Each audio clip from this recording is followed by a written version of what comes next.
Good afternoon, everyone. Welcome to our first episode of the webinar series 2022 by SoA+D Architecture Program.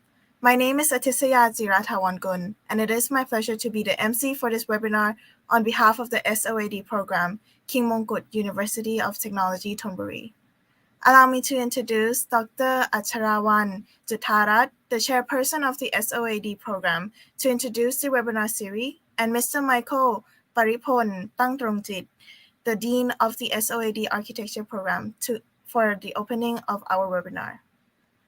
เชิญค่ะ Swadika. Good afternoon, everyone. Welcome to the webinar series of 2022. I am Dr. Acharawan Tirapas, or Atan Uai. I am the chairperson of Architecture Program here at SoA+D KMUTT. It is my pleasure to launch the webinar series, and it has been a couple of years since the pandemic happened. The architecture program of SoA+D has been working hard, never truly stopped its research. Here we are today to share our research and work by the instructors of SoA+D architecture program and our honorable international professionals. Webinar series have a total of 4 episodes, reflecting our ways of teaching and learning towards lab-based project. And therefore, each episode encounters different topics and themes by community of the architecture program at SoA+D. We have been producing various projects and conducting provocative research under several labs at SoA+D: Media Lab, Sparking Lab, Fab Labs, Future Living Lab, Humanitarian Design Lab, Design for Environmental and Sustainability Lab, and Urban Sense Lab. Our lab-based learning promotes collaboration among professionals, professors, students, alumni, construction industry, and communities, which truly leads to meaningful social and green environment impact. And now, thank you very much for our team and our dean in supporting the webinar and this event. Now, may I invite Ajahn Michael Paripon Tangtrongchit, our dean, to take over the stage for an opening speech, please. Thank you very much. Thank you very much, Ajahn Uai. Greetings for everyone. I'm Michael Paripon Tangtrongchit. You can call me Ajahn Mike. I am currently the Dean of the School of Architecture and Design at KMUTT.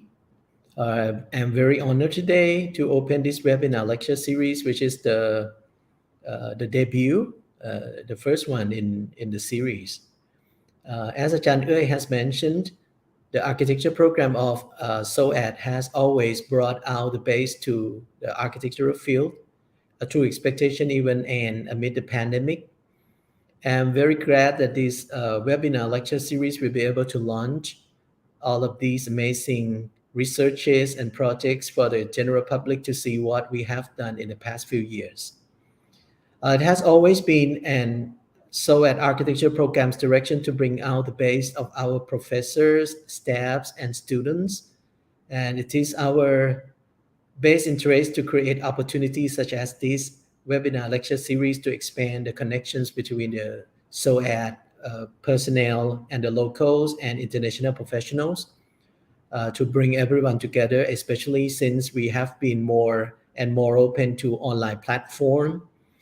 Everyone from different parts of the world can tune into this webinar series. So I would like to thank you, the 4 speakers who honor us to share their experiences. So I hope you enjoy the webinar lecture series. Also, I would like to declare the webinar open. Thank you very much. Thank you, ค่ะ อาจารย์เอื้อย and Mr. Michael. Today I'm here with Asst.Prof, Kisnaphol Wattanawanyoo, and Dr.Chamnarn Tirapas, and our international experts, Mr. Jenchieh and Ms. Kulthida Songkittipakdee, principal architects from Asst Design and Research. Today, our theme is adaptive reuse in architecture and city. As everyone might have seen, there are many old buildings in historical district in Bangkok and other Asian cities.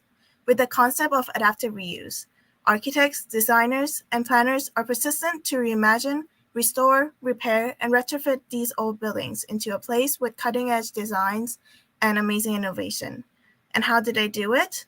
Our speakers have prepared 3 topics to answer that question: Bangkok Old Town Architecture and Urban Research, sharing studio learning, expansion, and experience, and what's next for Asian cities.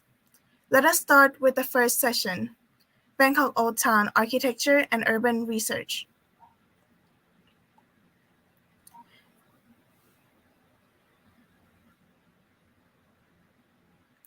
Let me introduce Assistant Professor Kisnaphol Wattanawanyoo, or อาจารย์เก่ง to the stage ค่ะ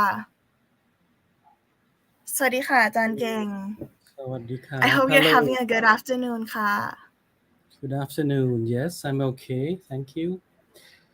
That's great ค่ะ อาจารย์เก่ง is our instructor at SoA+D Architecture Program, and he is here to talk about his perspective and research about adaptive reuse through his lecture on Bangkok Old Town Architecture and Urban Research. Please take the stage ค่ะ อาจารย์เก่ง Okay, Kap. Thank you again, Indy. So good afternoon, good evening, everyone from Bangkok or elsewhere. I will begin to say some apologize if I cannot really project my voice clearly as I just recover from the COVID. I try my best. Okay. So this is just want to start off. As many of you have known, okay, this is Thailand and Bangkok, and that's where the historical urban core of Bangkok, of Wattanawanyoo area, where it's the start of the Chakri dynasty as well. And you can see some of these images from old images and contemporary today, and with these temples and communities and other old historical buildings.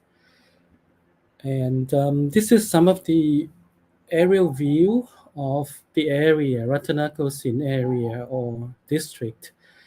And this is the latest, not the updated one, but the one that Wattanawanyoo Conservation Committee, they drafted to, have this master plan as the urban conservation of the area in the period of 200 years of Bangkok anniversary back then. As you can see on the red zone and the blue zone there.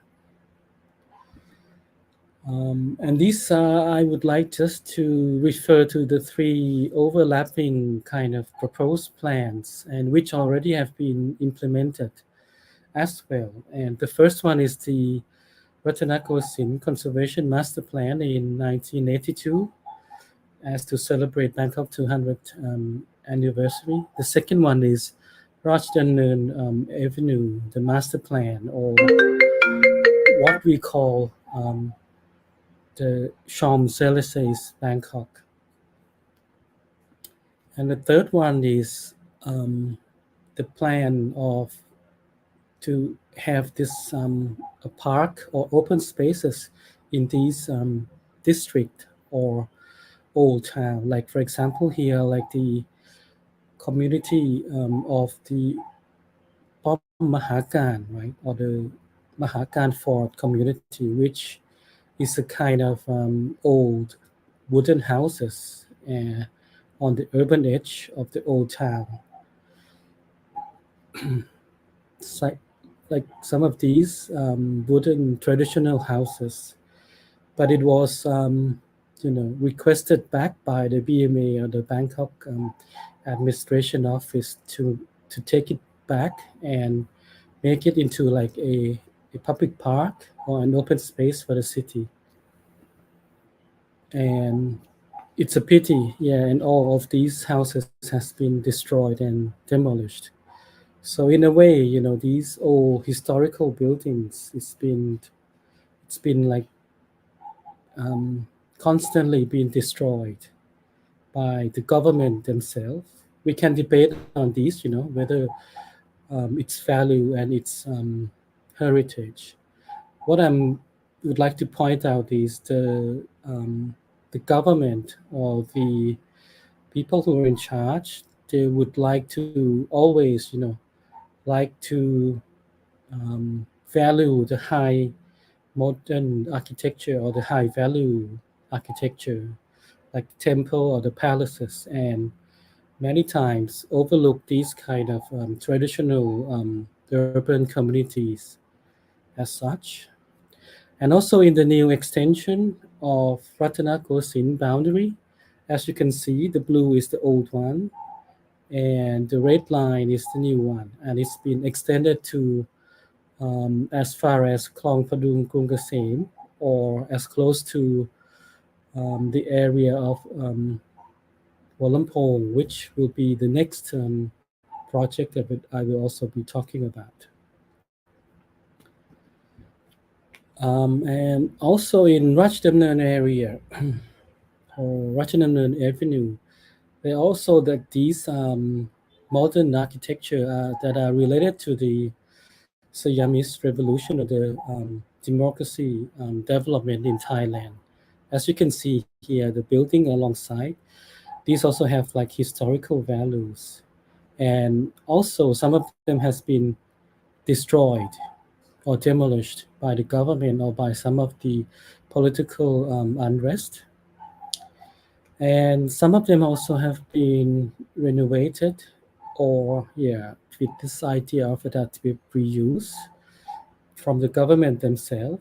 As you can see on the top two picture are these the new the right one is the Rajadamnern, like the new exhibition building hall. On the left is the museum, or what we call Museum Siam, the new museum. And on the lower picture there, it's the community of the old shop house, which we could, it's been around in the area for ages, like old shop house, like Chinese kind of traditional shop houses. On the ground floor, you can have these commercial activities. On the upper floor, you can live or you can stay. And also some of the recent projects of this, I would say the latest one is the relocation of these, the governor house or the city hall by the new Bangkok governor. And yeah, it's also been discussed by the public. And what I would like to remark here is maybe in terms of this proposing or providing new use, we have to also think about inclusive design and gentrification. Okay. And then this is the highlight research that I would share, which I also did with the other colleagues, which is also Dr.Chamnarn here, another speaker, as well as other the collaboration with other university. And it's the study for the conceptual plan and the guideline for the Wolampong area. And it's a old train station in the area. Sorry. This is the old train station or Hua Lamphong back then, which also started in the early 1900s. And it's been like one of the modernization era in Thailand. And we have also been using the rail as the national development in terms of the overall and as well as transportation, and people have been using Hua Lamphong since then. And nowadays, as you can see, this engineering and architectural qualities of the building and the design, it's been designed by like the Italian architects Tamagno, right? As you can see, and it's been one of like the advanced design back then, like 100 years ago, and still now it's function as one of the best structure of today, quite amazing and beautiful. And in recent years, like the State Railway of Thailand has proposed, they have this kind of plan to relocate the Grand Station or the Central Station to about 12 kilometer north of the existing site, which is to Bang Su site. So the whole area of like about 120 right or about 1900 square meter will be have to rethink or what kind of new program, new use it could be. That's the design brief or the research brief we were given. And also during our research, this is one of the scheme that has been pop up in the news.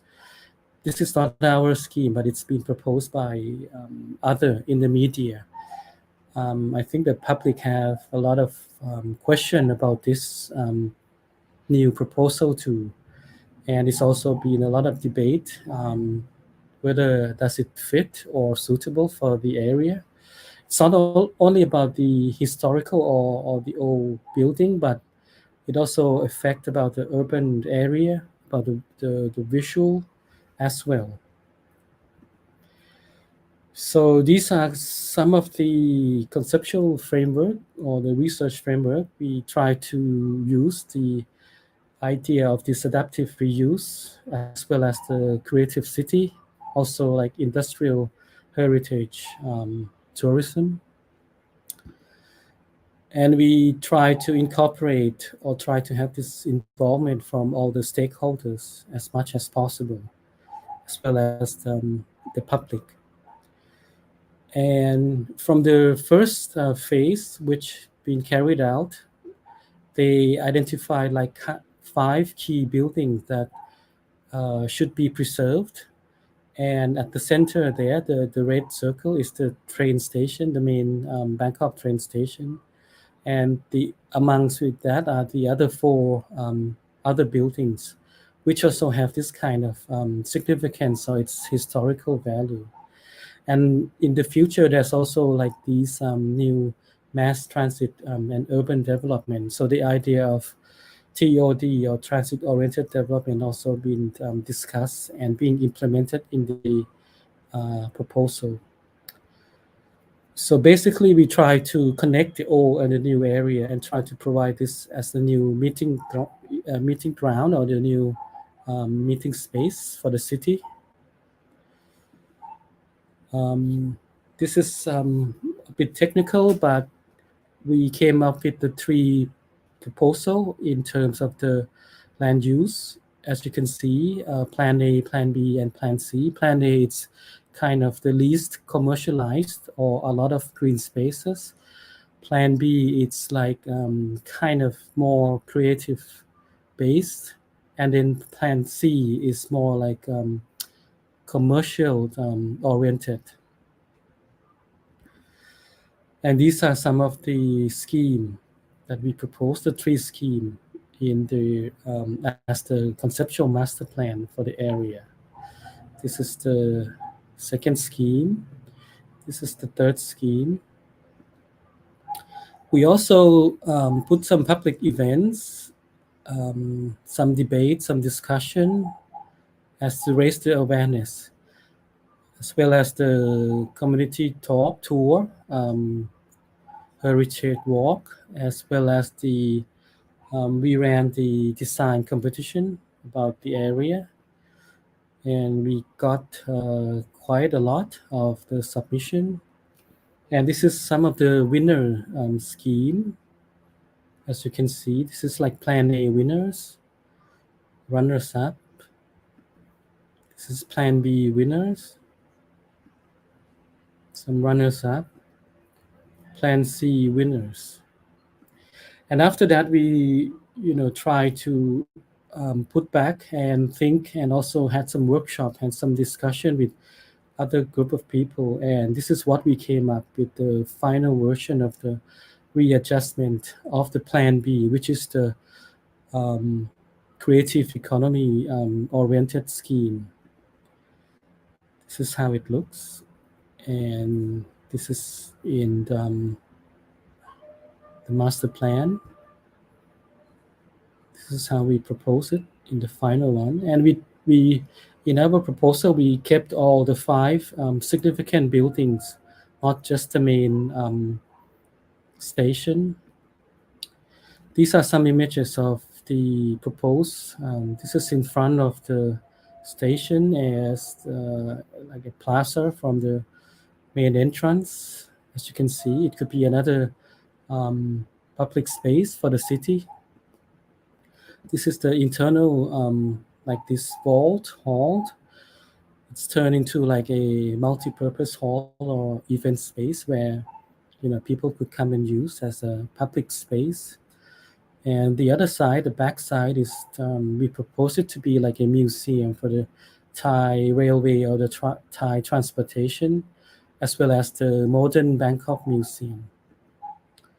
And also on the railway tracks, we propose it to be a learning park where we keep all the existing tracks, and it could also be like a green space. These are some of the old and new buildings alignment. As you can see, the blue is the new one and the old is the in brown. Some of the events we also did for the public. And yeah, just comparison between our proposal, more of thinking about the adaptive reuse or lower tone, and it's also feasible from our study. And I would like to end here with some quotes.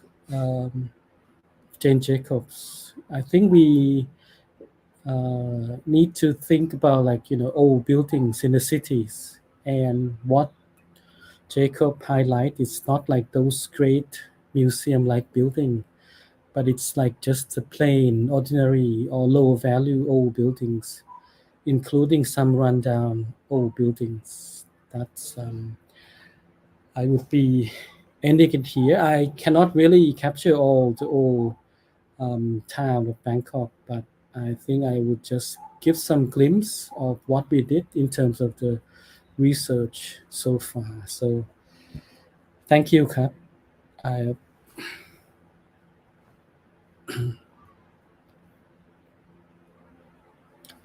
Inti, your mic is off. Thank you ค่ะอาจารย์เก่ง Thank you for your incredible insight on adaptive reuse ค่ะ It was really interesting about the Hua Lamphong. I just went there a couple days ago. It's still beautiful as ever. Ajahn King will be with us again for the Q&A session at the end. Please feel free to send us your question in the comment section นะคะ Thank you again ค่ะอาจารย์เก่ง and I let you go ค่ะ Now let's introduce the second session ค่ะ Sharing studio learning, expansion and experiences. Now that we have understood a bit more about how tough it is to rejuvenate a building, allow me to introduce Dr.Chamnarn Tirapas or อาจารย์ฉุนค่ะ สวัสดีค่ะอาจารย์ฉุน สวัสดีค่ะ How are you doing today คะอาจารย์ฉุน is muted right now ค่ะ Good day ครับ Good afternoon ครับ I'm good. You're good? Okay, that's great ค่ะ Okay, Ajahn Chun here is our instructor, and he is going to amaze us with his and his students' studio work on adaptive reuse by the title of Sharing Studio Learning, Expansion and Experiences. Please take the stage ค่ะอาจารย์ฉุน สวัสดีค่ะ Thank you ครับขอบคุณครับ Indy. So I'm actually would like to share the studio experience that I have done with the student last year, which actually like expansion of the research that I have done with Ajahn Keng on Holampong master plan that he just finished give idea to you guys, and also some of the ideas that I would like to expand it into our studio for the student in terms of looking at the urban context and with news and old district. So that's why I came up with this topics.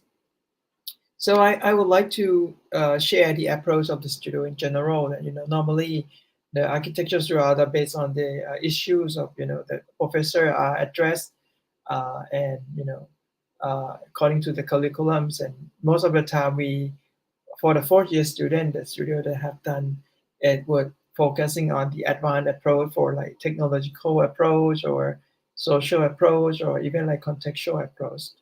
But then in this case, because I focusing on the area that I would like to talk a bit after this, that where it's a focus area, I would like to address some of the business issues, because most of the time the program that students are proposing is somehow it responds to all those social issues and context issues, but I would like them to think about a little bit in terms of business, like how this programs or how this building itself could also sustain itself. So that why I proposing the ideas of using business model canvas for the student to kind of think about a little bit more on in terms of the program that they proposed. Of course, it also has to base on the social context that they have been studies and do the site survey, and of course referring to the Wollongong research, that relationship between the size and the research that we have done and proposed on the master plan. So actually, like the ideas that I proposed to the studio is that we knew from Ajahn Keng that the Ratanakosin area that actually was expanding, and the boundary that the new boundary that's coming up is the Khong Padung Kung Kasem, which is actually one of my neighborhood that I usually like walk along when I was high school students. And Holampong itself also like become a new public, maybe public buildings and public space for the cities. And I questioning like what going on and what could be done in terms of architectures and new development that have been that might be happen in the future on both sides of these canals. So that's why I'm propose this one. And of course, BMA has a plan to now to develop the canal site. So you could see that from Holampong to now Wat Thep Sirin, the canal site has been revised, and it's much nicer than before, and people could feel the canal much better. And their plan would be continue to the whole canals.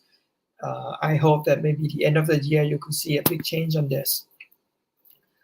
So the area that I focused was actually, opposite to the Holampong itself, as you can see on the map.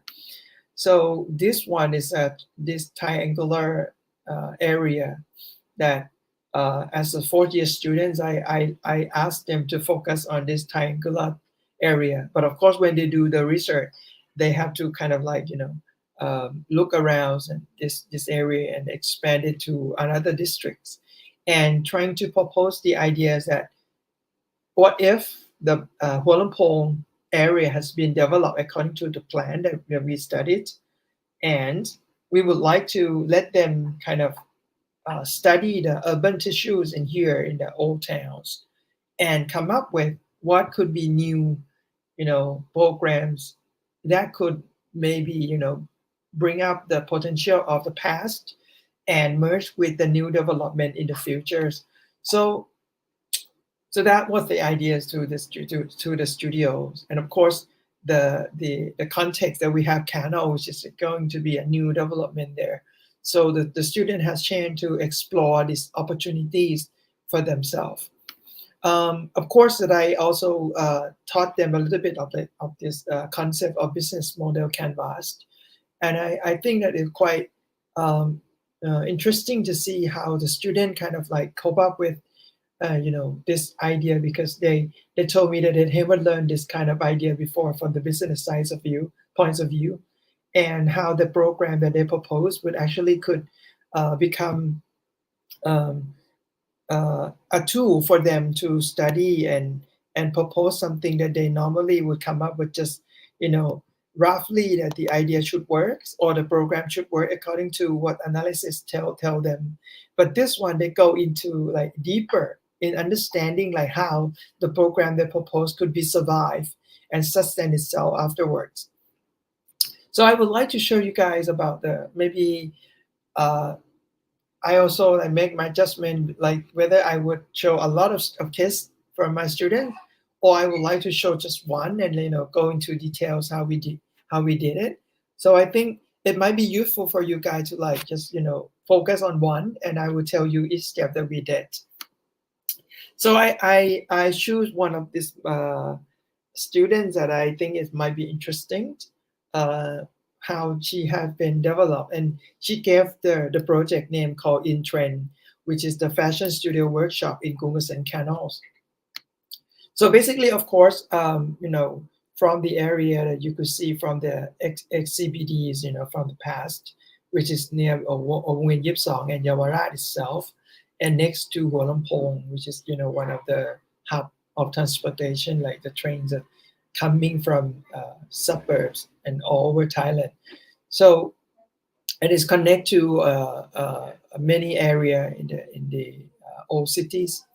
So this is like what they're trying to identify, the area of around the site. And of course, we actually this happened during the COVID, but we have, a chance that I took them once time to like at least to go and walk along and make a tour on the site, this triangular one, and they could have chance to meet people somehow and talk to them and trying to understand what was going on in this triangular area. What they found is that no space for local people to meet. This is maybe basic questions or maybe basic problem of the city of Bangkok, and they will sit around in the soil or nearby their houses, and local business use of for purpose of transportation.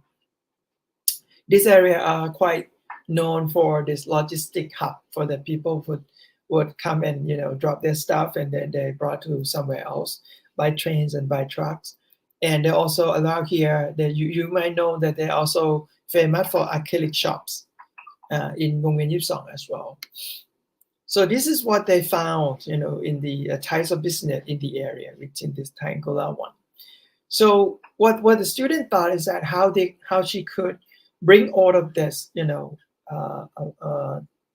business to become something that also like combine and make a business opportunities and also make a place where people could meet and enjoy life in the city too.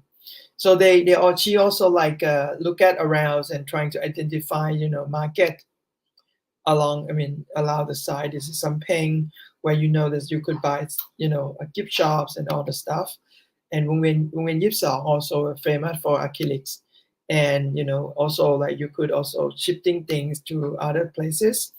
And across the river, you also knew that they had like Jalalat for famous for these letters and souvenir as well.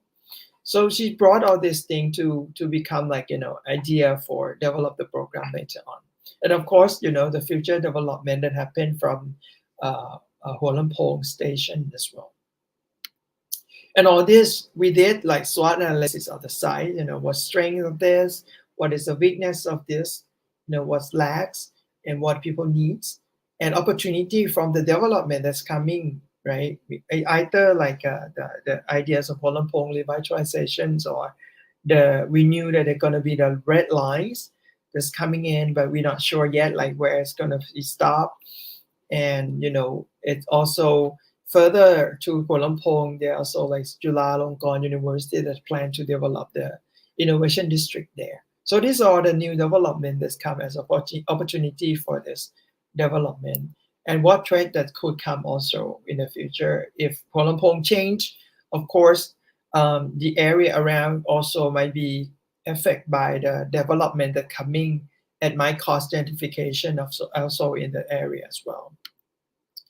And from that, I think what the student pick up is very good, that she kind of like brought all this thing in and thought about like, what if that she could bring all this potentials of the market, local market is there, right? Like all the souvenir, all the leather and fabrics, and kind of like develop it into like, more like an economy, future economics across that Hua Lamphong could also promote, innovation, creative district as well, right? So, and also there, around this area, also schools, or the high schools and, middle school. So she thought, why not we do something with them, bring this thing to be learning place where the student could come and express themselves through fashions, and brought all this material in and promote the local business there. And at the same time, there could be a place where people in nearby area could come and hang out and become like public space for them. So this is kind of like the idea for the general of the program that she proposed. And of course, I asked them to vision that what if that the building has done, and what a vision of this organization should aim for. So that's why she came up with the vision for it. And what is the objective? What she would like to promote, what she would like to do with this place. It become activity point, learning space, meeting points, which is all this like answer to the local area. And then also they promote economic growth in this one. And then give value to the local business and develop the business development in the future as well. And that's why she come up with this fashion studio and give some examples of, what the environment should be, who are the target group, and she even like spot the tourists, which is long term, who could maybe, want to express themselves and learn to do, Thai clothing and new idea, and sharing with the people in the and in the area and in the building as well. Of course, students and maybe who business area, that businessman that dealing with clothes and fashion in the area as well. And of course, sub-target, they also mention a lot about elder in our society. So in this case, I feel that they don't look only for what they have done, but they're also looking at what could be shared between the people in the societies, and also develop the skill for those who need. And of course, this business model canvas where they put all the information and think about like what program that have proposed. Is there any value? What is the values of the building itself? Where the value of the business? What is the key activities that happens? What is the key resource? And who could be key partners that supporting them or helping them? And at the same time, like who are they customers? What channel that they're going to communicate with through with channels? And then think about cost of the building, cost of the structures of these programs, and what is revenues that they could gain in order to sustain the program itself. I think the students kind of like explore themselves to a new dimension where normally studio doesn't really talk about much in this.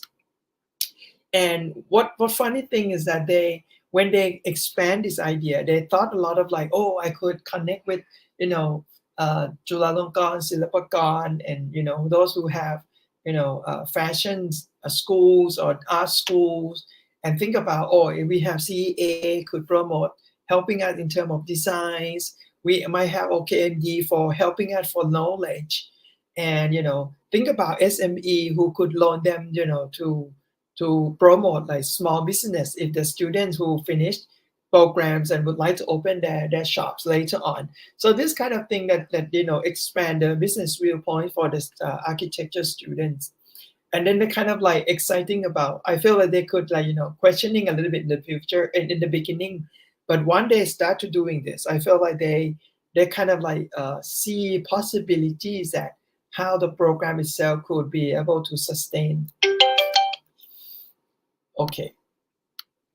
And this is the types of workshop that they propose, like clothing, fashion, like jewelry, and maybe unique fashion by like handmade, and even like borrow some keyword from Japanese idea of the textiles, how people do like koboro, and who could be helping them in terms of collaboration with the idea of fashions and design. And this is the programs or like event and exhibition. And then you could see that all the programs that they propose are now kind of very merged into the ideas of the program, that the values of the program itself. And this is a program that they proposed. Okay, and I am now going to go to the design part. This is the analysis. We also asked them to going like to measure the height and do the street survey. And so and this is the schematic that they thought about, like, okay, how they're going to organize the programs, and where should be the open space in the building, where should be the plaza, where should be the main circulations. Okay, and this is second floor and third floor where the program should be. And of course, this giving us the the intention of the program that she proposed, and come to this is the idea now. This is the space concept that she have, and think about like mixed use that's going to happen, and then analysis from that. But of course, because of the size itself is quite like narrow in the front but bigger in the side, and she could thought about like, okay, if she look at the opposite side, which is the canals, what she could do with it. So this is the the building analysis that she did, and think about like what view that she could look and gain from the canal itself. So this is a section diagram that you could see that the public space and the stair become like a public area of the buildings, and it look forward to the canals.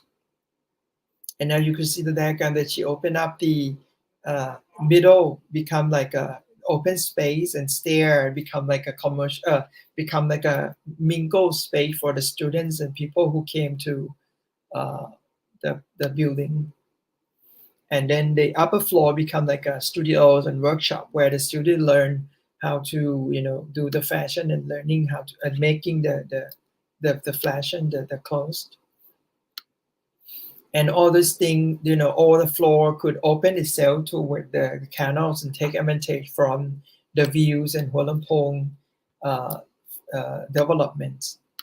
Now this is the final. Then you see that on the ground floor is open up for like a courtyard inside the buildings, and the building is elevated. And then the main stair from the front that lead up to the second and third floor become like a mingle space, and at some occasionally they could be turned into a fashion show walk that the student could do fashion show on the stair as well. And this is the materials that they propose. This is the final. This is the elevations. And you could see the section that, from the street, that people could lead up the stairs and go up to the courtyard inside. And, backside is the studios and learning space. This is the main entrance. And the stair become like leading people up to the, courtyard inside. And the underground, the first floor here, you could see the building elevated so that they could have open space, and people around here could also come here and use it, for, sitting, and maybe they have meeting and could do a sport view as well in here.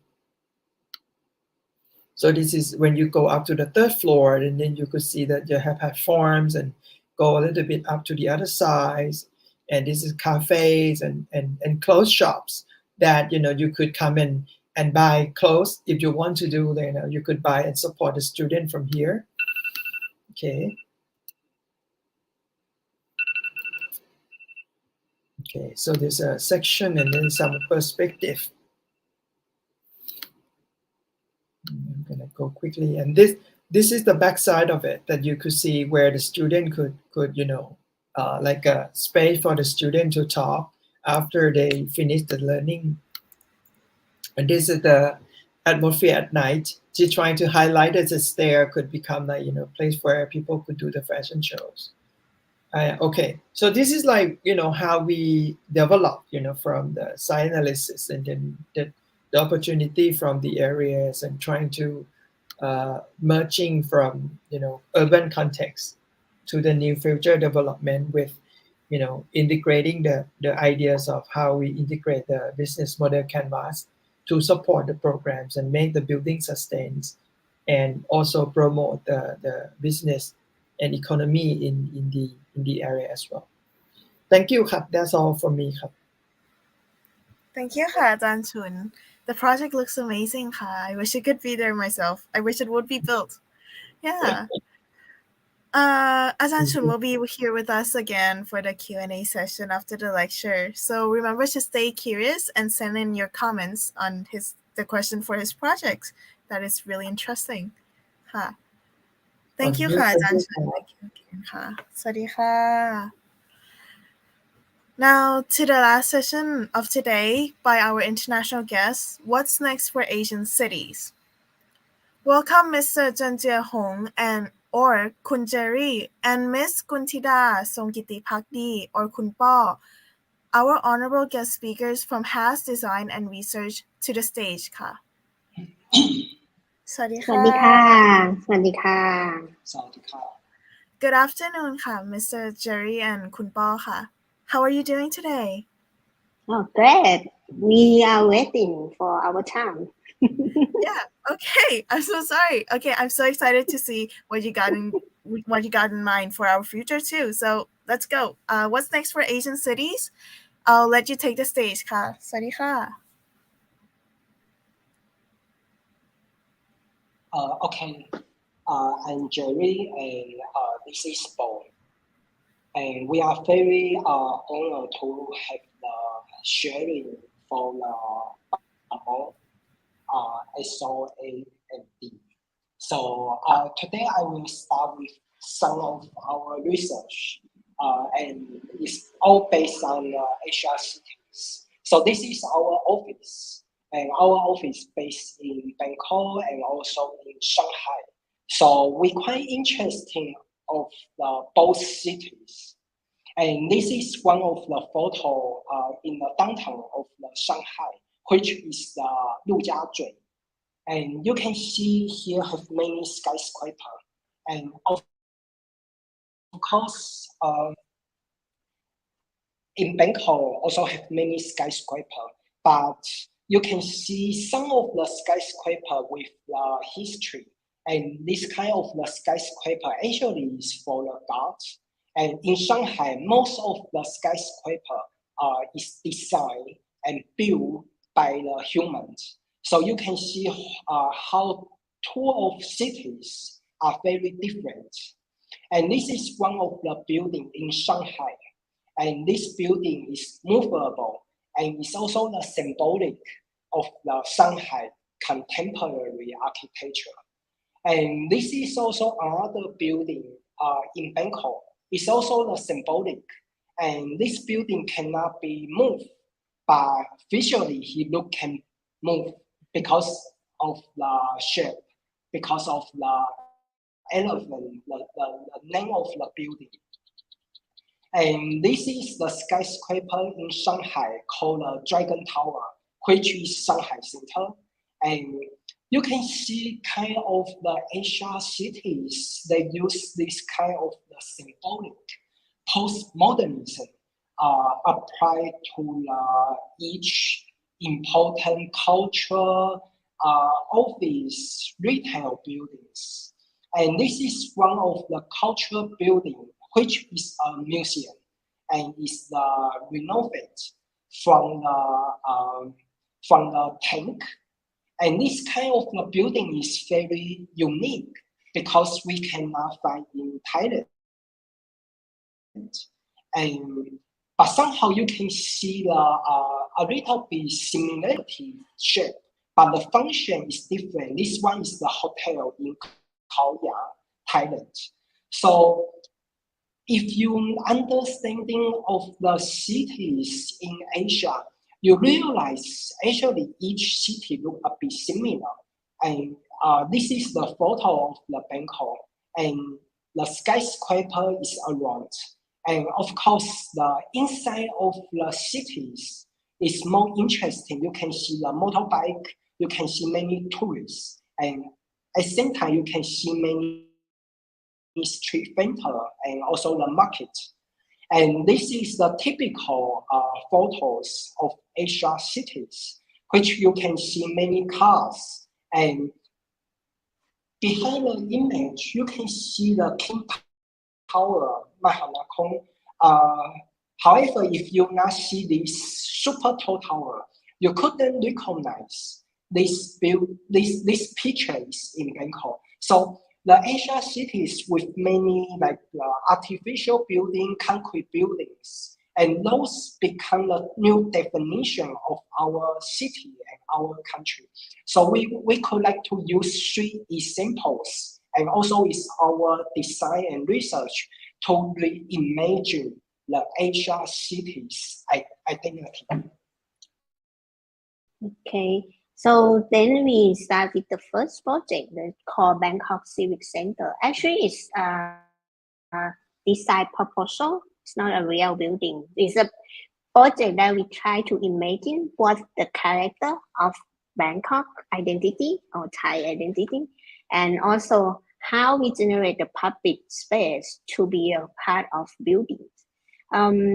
Also, at the same time, when we started to imagine about how we represent the Bangkok in our design, so we started with simple things like searching Google, and what we found is like very yummy street food, and there are many thousands street foods around in Bangkok area. And not only this kind of street food, but also something that interesting for us is about the market, which is it's very lively that you can find food activities, buying stuff, which happened before COVID, that we found is very strong characters of Bangkok. In the same time, during the event, some festival, you found like the market change become a part of the public space that people can enjoy the activity or event inside of this kind of street market. So with that, we thought about how we can generate this kind of public area to be a part of the design, and also can represent it about the local characteristics.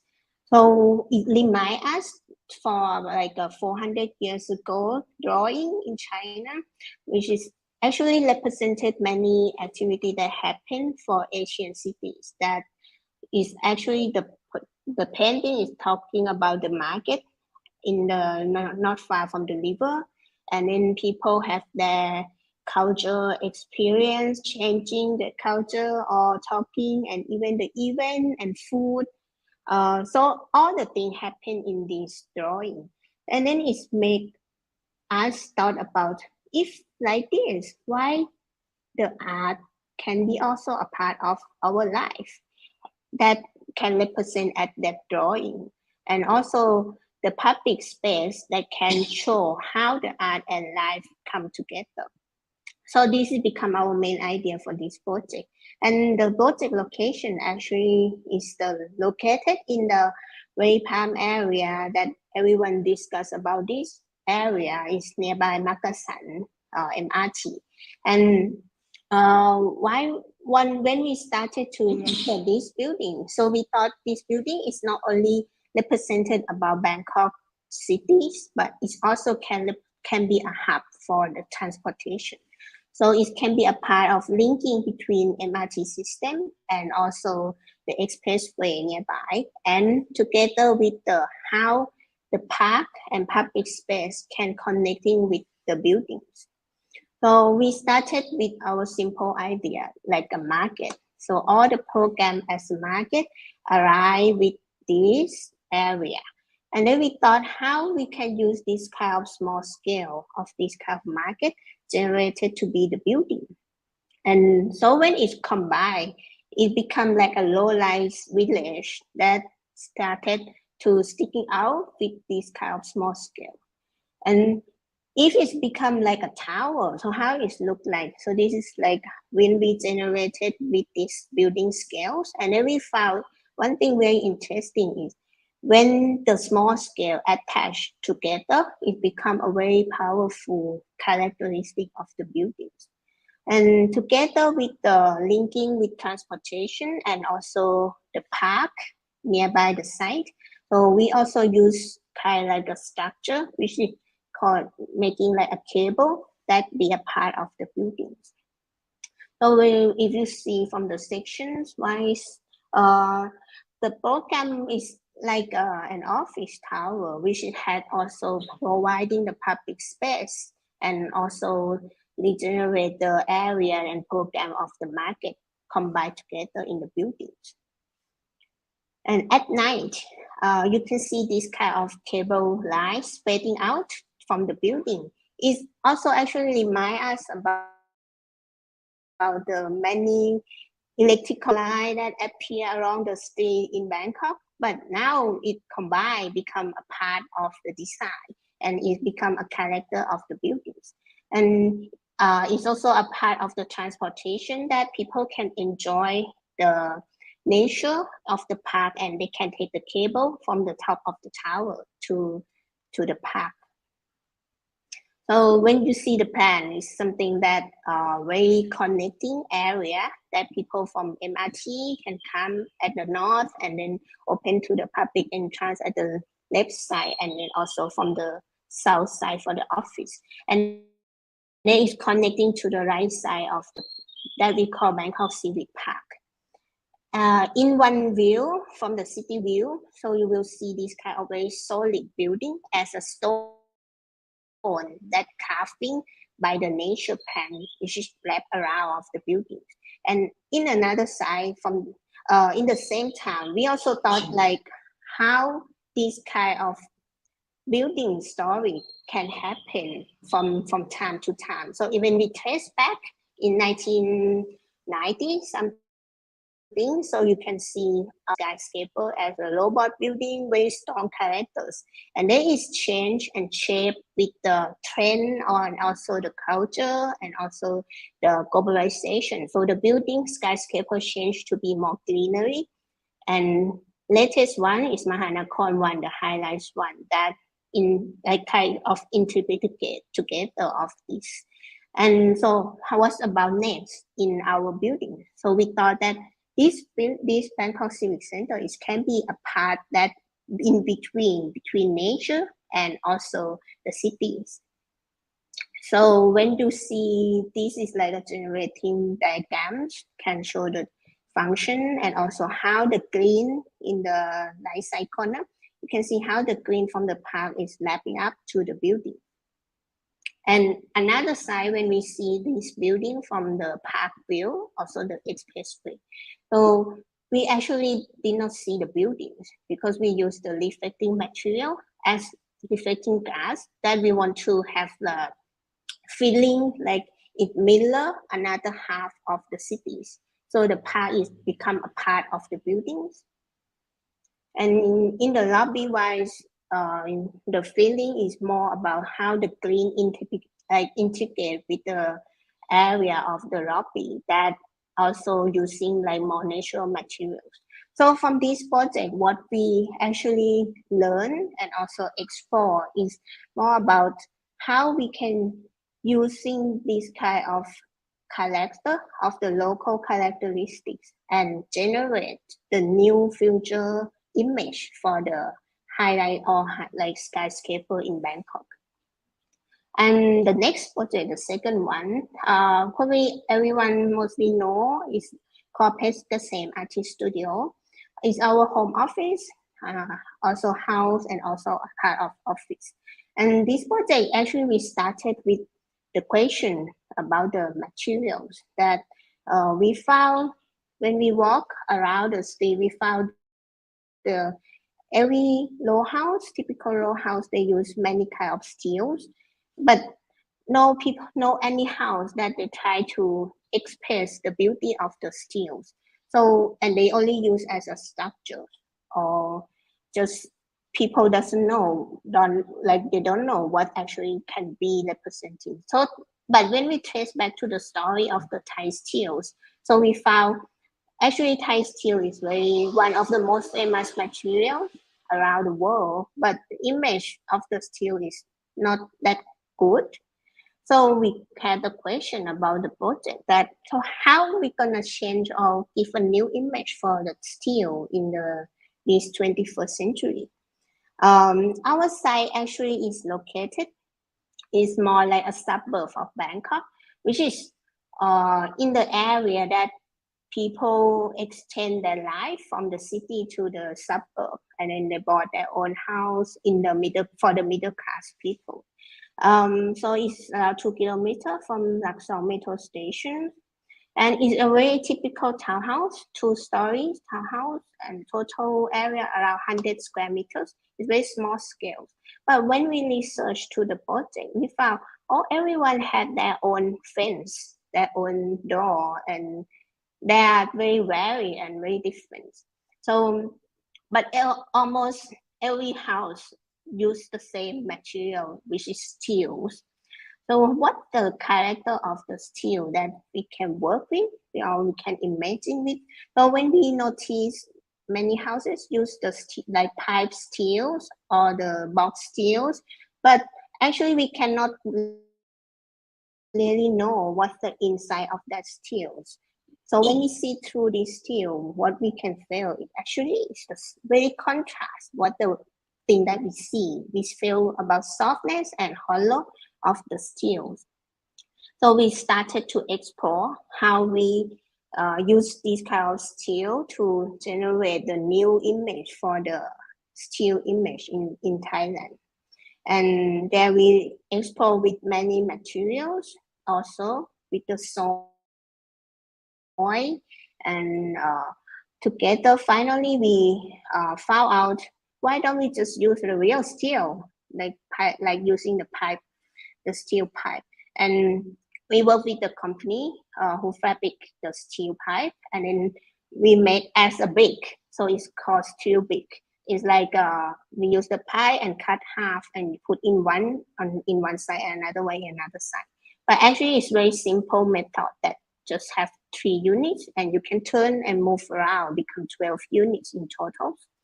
So when it combined to our designs, is also using like a system, module systems. So you can see how the steel, just 3 units, can generate the pattern and become more a random pattern.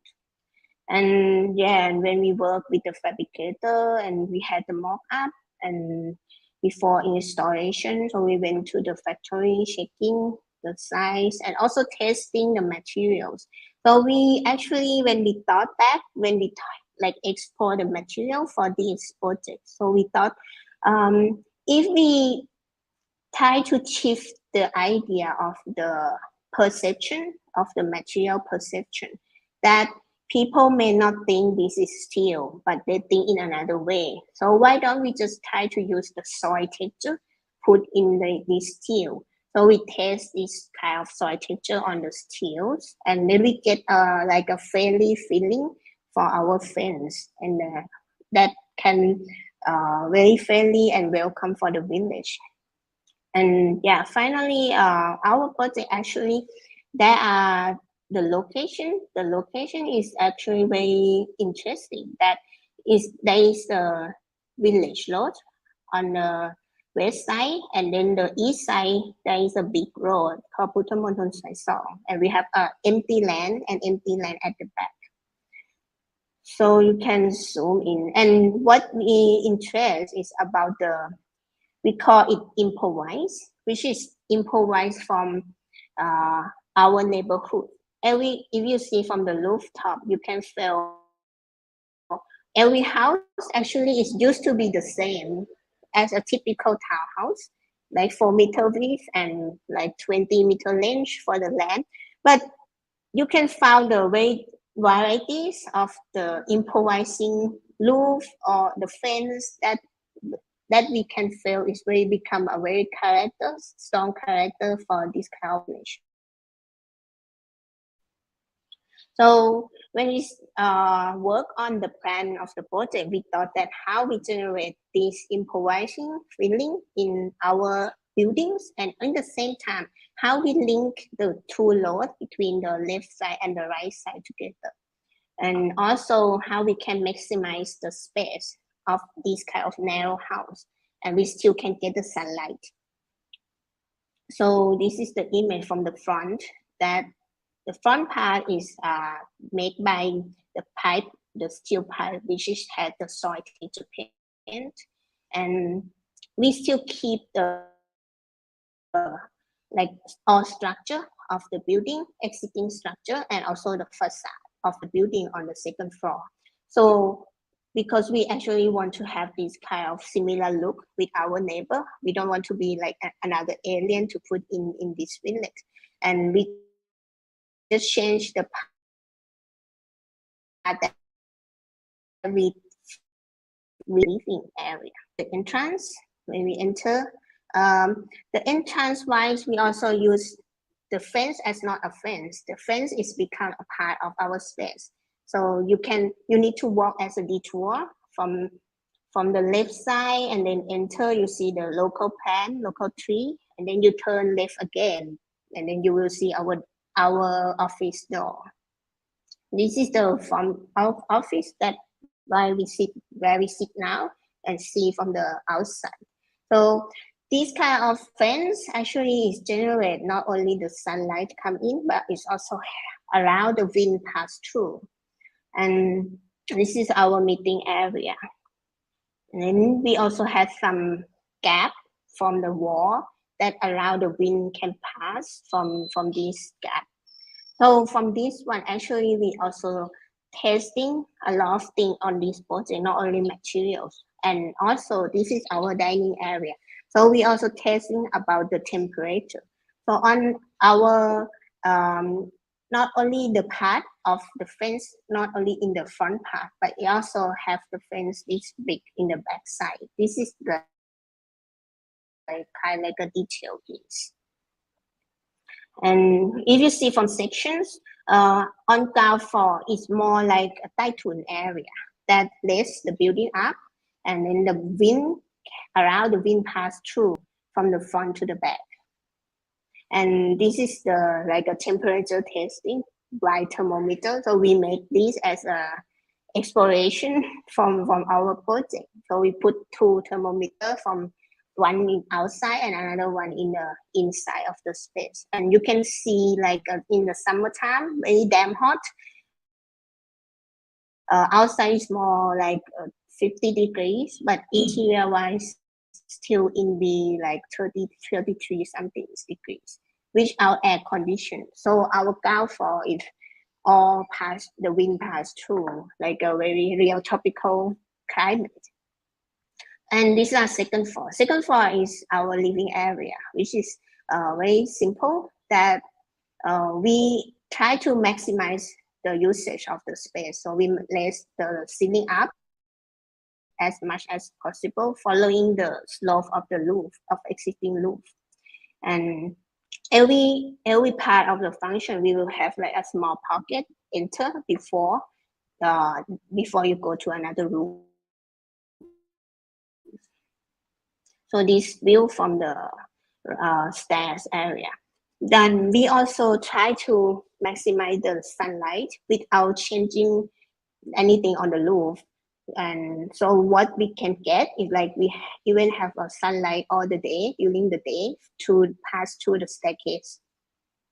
And these are some idea and testing when we research our design for the fence. So it's not only just one day we decide, but we took a very long time to have a process, like which fence is possible, which is the same target, that the fence should not be only fence, should be a part of the space.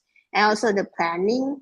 So we research a lot of designs that possible and finding the good and suitable solution.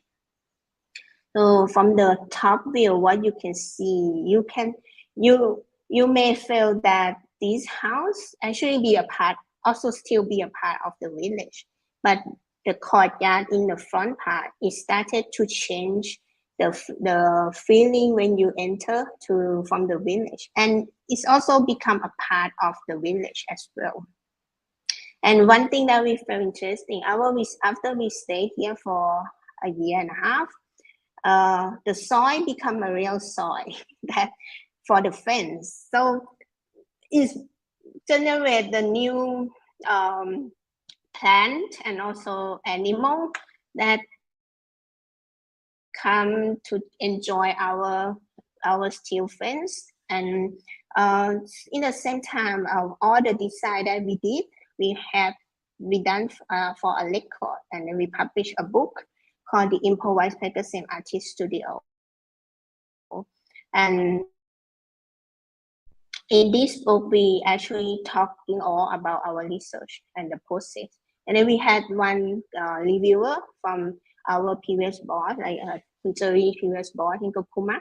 He also reviewed our project, and we felt this text is very interesting and very like emphasize actually what we really need for our future. And so if you guys interested, you guys can take a look after that for this book. And then the last project that I'm going to talk about is called MoMA. And this one is just finished beginning of this year.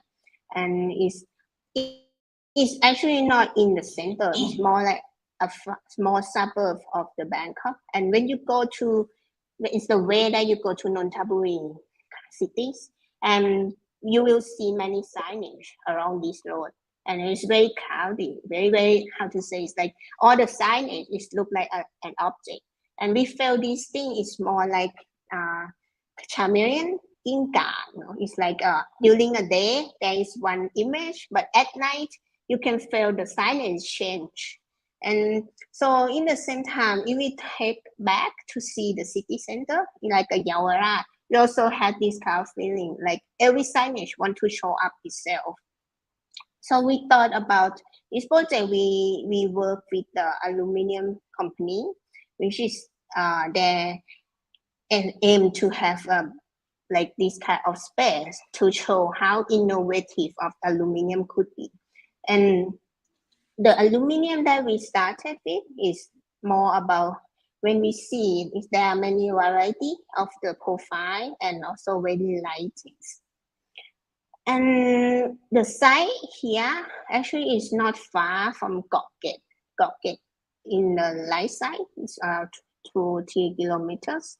And then what we imagine about this is like this project could be something that can represent some part of the nature of that missing in the cities, which is called Fi-Fi, that we try to aim like Gokget used to have this at night. So how we can bring this kind of feeling and apply in our building. Then we work with the aluminum profile research a lot, like which profile of aluminum that can generate the idea and also can integrate it with the systems. And finally, we found one profile, which is very simple profile. Every house has this profile in their house if they have sliding door. So this profile is for helping the sliding door. And then we try to integrate it with the lighting and system inside of this profile. And this one is the image of the mock-up when we testing. And at night, you can feel as like a Fi-Fi happen on the facade. And in the day, it's also another feeling. It's more like a dandelion that can move around from the wind. So the idea of the project, we talk with the owner that they also like a professional aluminum factory, had many strong long background of these materials. So how we generate the buildings, be a part of the design and be a part of exhibitions.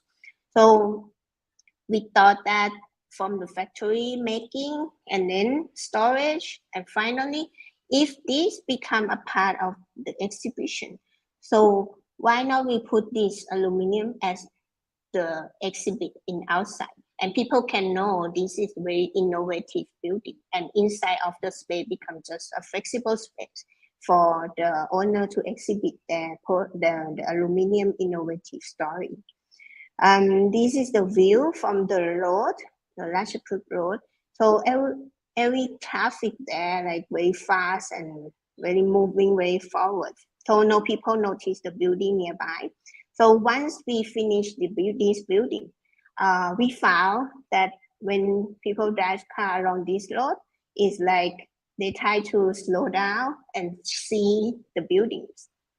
And this is the main entrance to the museum, which is we extend the aluminum profile to the buildings of the lobby.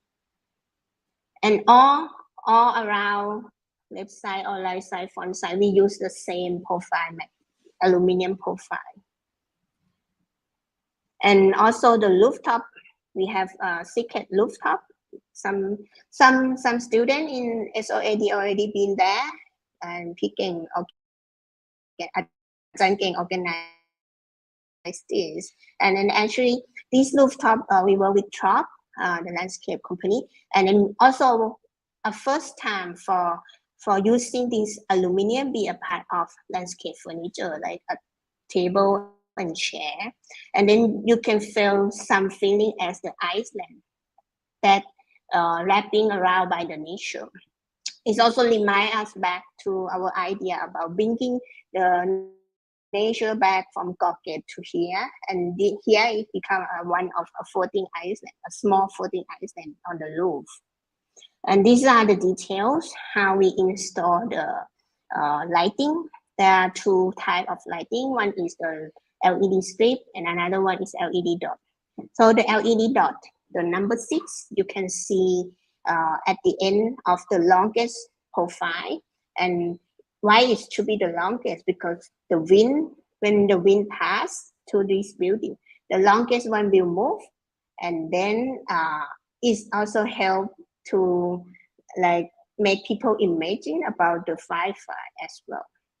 So this is a view from inside to outside, and this view very popular for many medias.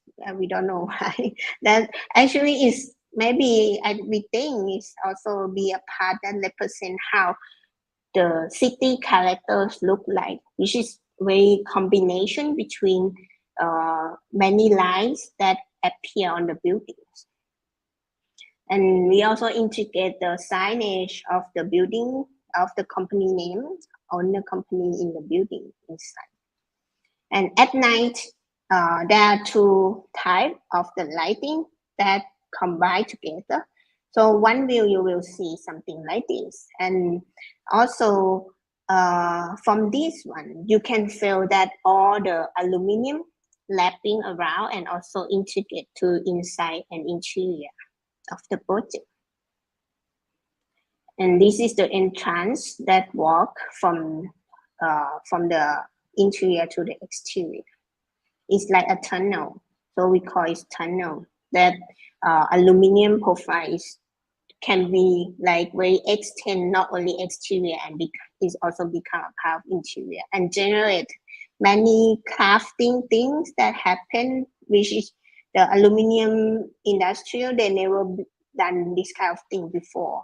And also we integrate with the lighting that wrap around the buildings, wrap around this space from wall until the ceiling.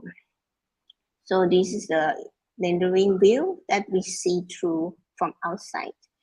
At night, what we expect from the beginning and what we see in one system, you will see something like two lighting together.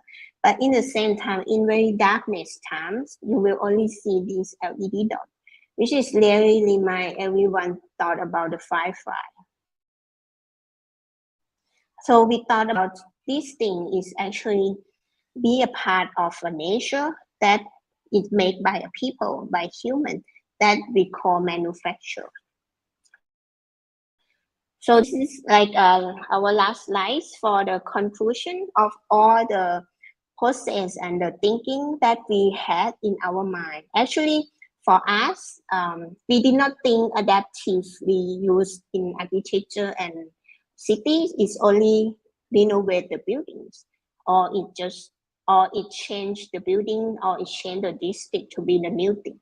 But we thought from this, if we use this kind of adaptive reuse as a part of our inspiration and also exploring to our work, then it can help us to generate more ideas, as we call 3 keywords called improvise, manufacture, and chameleon, that can be a new future direction for our Asian identities. Okay, thank you. Thank you ค่ะคุณMr. Jerry and คุณป้อค่ะ for sharing your experiences and expertise.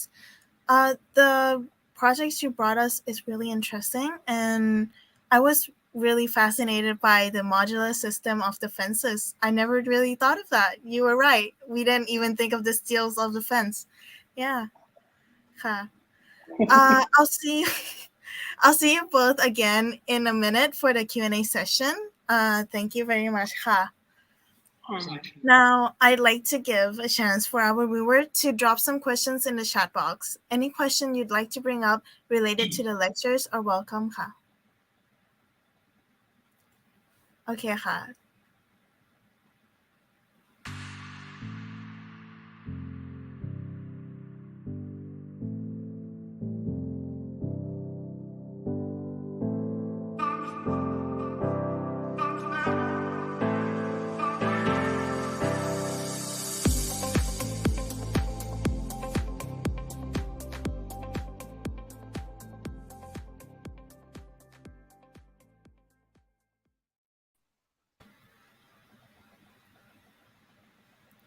สวัสดีค่ะ Good evening ค่ะ อาจารย์เอื้อย อาจารย์เก่ง อาจารย์ฉุน คุณเจอรี่ คุณป้อค่ะ All your lectures are so interesting, and I'm sure a lot of people at home got a lot of questions to ask you. So the first question of this Q&A session is actually from me, and I was wondering, like, since each speaker has quite a different insight on adaptive reuse, such as Ajahn Geng's lecture that focuses on keeping the old building, and while Ajahn Chun's lecture that added another building to enrich the area, while the third one brings in like the traditional through concepts. So I wondered, what is the briefest way each speaker will define adaptive reuse ค่ะ We can begin with Ajahn King, who began our lecture ค่ะ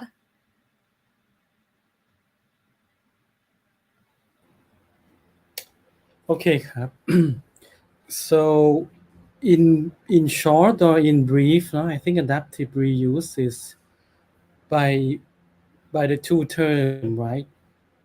One has to adapt, like in the old structure or old building to the new, let's say, lifestyle or new use. That's, I mean, the way we used to live 100 years ago might not change, but somehow in ongoing society, in contemporary society or newer society, we might have a new form, but the content of the living might still be the same. Like, for example, we still taking in our food, breathing in the air, and we work, we sleep, we rest, socialize. These basic activities are still there, But then when the new use or new lifestyle come in, maybe it has to change, somehow. But again, what would be the new reuse of it? That really, it's an open question for the newer generation, the newer architects, and even the newer user, right? I would put it that way. Is it brief? It was interesting. It was a really good overall concept that you've written up. What about Ajahn Chun Ka? What do you think about adaptive reuse? Well, I think the word itself is clearly enough to explain itself, whether we adapt for reuse, right? So I think it's one of the approach that for me, especially in the urban context, where you have a lot of existing, which is somehow maybe because of economics or COVID, that such a buildings that business closed and shop has to be sales, the whole building. So how are we going to use this resource that we have into a new use, which is like Ajahn King already mentioned about adapt and reuse to serve a new things and new lifestyles or current situation, right? But then I think in terms of adaptive reuse is helping us to, as an architect, I think it's helping us to kind of regenerate something from the resource that we have, instead of trying to using natural resource to build a new one, expanding and acquire new land, but we could still be in the same place and using the existing resource for a new meanings of it, instead of creating such a value into old structures, especially these historical buildings where somehow by the program itself is like outdated, but it's the architectural styles, the architectural structures and location itself still great and has potential. So how we could bring that up to to use in the current situation and future conditions. ครับผม That is really good answer ค่ะ Thank you very much ค่ะ คุณเจริญคุณป้อ would you like to add more into adaptive reuse? Yes, actually, for us, adaptive reuse is actually a part of condition that is existing like that. But how we can adapt it, Actually, it's not only the building or the area district, but it's also like what we show in our lecture, like the materials. It's also a part of adaptive reuse. Like how you find the new way that you can adapt the thing that everyone see as a normal as before. So for us, we think I think it's more about like surprising before and after. So this kind of wonder, this kind of new drive is the way make the city become more diversity and variety. Yes, thank you. Thank you very much for your insights. Ajahn Uy, would you like to add in anything? Yes. Okay. Actually, I am very impressed with all of our speakers. Thank you very much. And to add that, I think everybody answer in their own ways, and I appreciate that. And I would like to add from my observation, Asian cities, Asian country, we are the culture of adaptation. Actually, it reflects in food, in language, in architecture since a long time. And I would say yes, I agree with Kun Pa. Yes, it's how or in what way. And I would like to give one additional point is we could look at our old wisdom or vernacular architecture built back better, in an innovative way. And I appreciate Kun Pa's and Jerry's work, and the way to look at how in innovative way. And one more is perhaps look at the utilization of digitalization for the future. I think that could be a way that we perhaps should consider. Yeah, that's all. Thank you. Over to you. Thank you Ingrid. very much ค่ะ Ajahn Uy ค่ะ Well, there's actually one question from the YouTube.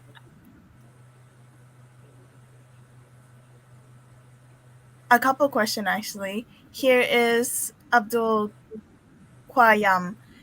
I'm so sorry if I've pronounced your name wrong. He asked, very informative.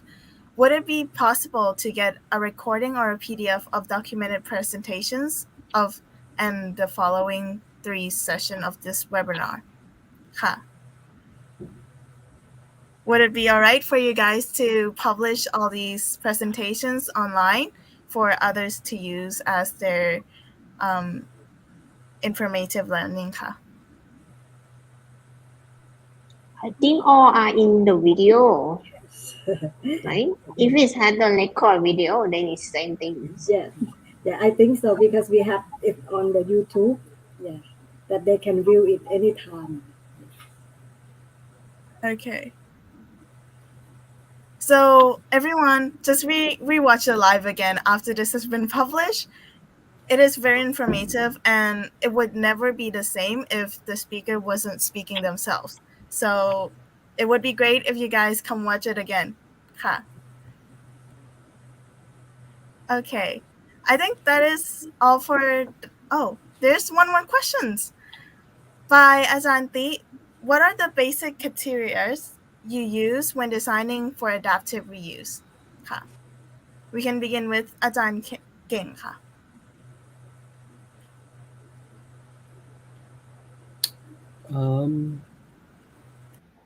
I think in principle, right, there are many schools of thought as well. But broadly, I think when we look at the adaptive reuse, I think we have to think about um, the endurance of the building, the structures of the buildings, whether it strong enough to withhold this new or even the existing program or even the new program, right? And then later on, I think architecturally, I think we can play around, and in terms of for me, I mean, just to put it in a nutshell, I think when we try to propose a new use, maybe either the owner or the user, I think they also have to come and discuss and involve at the early stage, right? And maybe some technical issue about these kind of old building is whether it's registered, or not. I mean, it could be 100 years old building, but not registered in that. Let's say in Thailand context is the fine art department. Even Hua Lamphong building itself, it's not formally, but it's underway being registered. So the law is also very concerned, if it's under the being registered building, different permission has to be requested, so on so forth. And as well as I think giving the new life and new design, that is also related to us, right? Designer architects. And lastly, I think whatever, I mean, in terms of maybe bigger projects, whatever we do, and I see it tends to be in that way, but not all the projects. It tends to be, turning the old building into like a more fashionable or hipper, and which might gentrify the area. So meaning, older communities or poorer communities might have to be relocated either directly or indirectly. I think this it needs to be discussed among stakeholders as well as maybe the government or local resident as well. Yeah, I will put it just some of those principles. Thank you. Thank you. Ha. So it's the structure we want to keep around. How about Ajahn Chun? Ha? Ajahn Chun, what is your basic criteria when you're designing for adaptive reuse? I I would say the word itself we use is more, for our society or even environment today, we should reuse everything. We are not, I think we shouldn't be spoil ourselves for, doing new things all the times. But anyway, like what the question asking me, it led me think about um, the value of that building, let's say in architecture wise, because when we decided to adapt or demolish the building thing is, I think one of the thing even is like 100 200 years old is the value to societies or value to the owner. So the decision made could be like, okay, I would like to preserve some of it and then convert some of it. So I think the main criteria should be the value of the building itself. And but somehow I think of the case of the theater that just has been demolished, Lido, for example. You think of that building, as the styles and history-wise, it has such a value for many peoples and in societies. But then when you compare the value of the rent price and economics, it's not value for that. So that's why it's gone, right? Yeah. But again, I don't know. I'm not saying that it should be that way, but I feel like uh, it. I feel like it depends on the value of it and who see the value in it. That's when we decided to do it or not. But of course, there might have other impact to it, like agreement of the societies, and some other things like King mentioned about regulations and laws and things like that. So, yeah. I see. It's the value in the people's eyes of the architecture itself.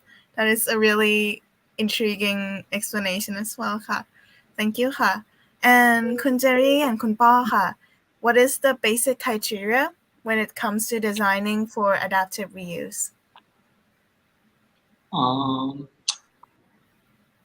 I can say we don't have any criteria for design any of type buildings, but I can say the most important for us is about experience, creating the experience. As a human, I think we think about like memory, we think about the feeling, we think about experience. So for us, when we design adaptive reuse, I think this kind is like reconnecting the feeling between architecture and human. So, but this is not only for the reuse. I think all of architecture, all of the objects, all of the things, even this is creating more experience, more feeling, and some of knowledge to drive us to do something better in the future. Thank you. Thank you very much ค่ะ So the betterment of experience for the user is part of it as well. That is a very well put together sentence ค่ะ อาจารย์เอ้ย would you like to add ค่ะ Actually, all of them, all of our speakers are right. Yes, the output. Yes, we would like to create the experience, the memorable experience, or to support the expected lifestyle, the future, as well as to see what are the values for the architecture and to the human. And of course, we have to look at the limitations of the building, what can be done, what cannot be done. So those are all the outcome and the process in adaptive reuse. And finally, I think that in order to support the ideas of adaptive reuse, the policies from government, should really enhance, this area. Not because otherwise the people they destroy, and no value. They don't really look at the value. So I think that. All stakeholders must understand the concept behind the adaptive reuse. Yeah, that's all. Thank you very much. Thank you very much, ka, everyone. Yes. Ka. All right, so thank you everyone for being here, and it was really informative for every single lecture. I'm as a student of SoA+D program, it was really intriguing to listen to all of you, and I'm glad this is going to be recorded on YouTube and stay there forever so I can come and visit again. Yeah. Okay, ka. Thank you very much, ka, every speaker, ka. Yes, and don't forget we have the next episode, right? The Yes. second one on the humanitarian design movement. Yeah, Yes, post-COVID ka. for our second webinar in August. Please stay Yes. tuned. Yeah. Yes, ka. So this is it for our first episode of the first webinar series, 2022 by SoA+D Architecture Program. Thank you, Assistant Professor Kisnaphol Wattanawanyoo, อาจารย์เก่ง Dr. Chamnarn Tirapas, อาจารย์ฉุน Mr. Jenchieh Hong, คุณ Jerry, and Miss Kulthida Songkittipakdee, คุณป้อ for this very educational session. Thank you again, ค่ะ ค่ะ I've learned so much about adaptive reuse from your lectures, and I hope the audience at home did as well. Thank you everyone for joining our first episode of the webinar series, and don't forget to mark your calendar for the second episode about humanitarian design movement, architecture design in response to pandemic COVID-19 on Friday, August 19, 2022, starting at 10 a.m. Bangkok time. Stay tuned on our social media for all updates on the webinar series and much more. For today, the SoA+D Architecture Program team and I would like to thank you all for the participation. Have a great evening ค่ะ สวัสดีค่ะ สวัสดีครับบ๊ายบาย